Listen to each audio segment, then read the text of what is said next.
Ngiye kubaha ikaze kuri channel yanjye, nizeye ko mwakoze subscribe, no mwakora subscribe muyikore. Tugaruke ku rurimi, ni impamvu ari ngombwa. Ndi muri Vancouver Public Library muri Canada, ariko murebe ibitabo abatavuga icyongereza bakomoka mu bindi bihugu babona mu rurimi rwabo: igifaransa, ikidage, igitaliyani, ikiyapani, ndetse tukomeze turebe korean. Murabona ko banafite na muri farsi, dukomeze turebe. Holland nayo irahari, Russian,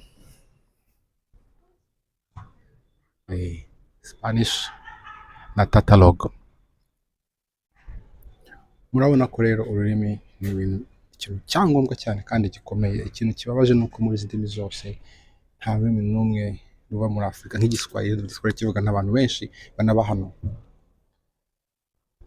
Wenda n'inzozi tutagira ikinyarwanda, ntabwo mvuze hano, wenda ahandi haba abanyarwanda benshi nko mu Bubiligi, ese nabo baba bafite library ifite ikinyarwanda? Nimumbwire, ntabwo mbe mu Bubiligi, ariko murabona ko ni ngombwa ko tuvuga ururimi rwacu. Abandi barabivuga ndetse no mu bitabo byabo bakaba bafite ururimi rwabo, nubwo tuba hano bavuga icyongereza.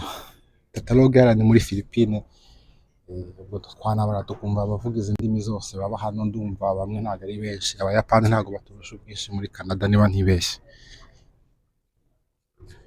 Tugomba kuvuga ururimi rwacu tukarukomeza kandi tukanarwamamaza aho turi mu isi yose.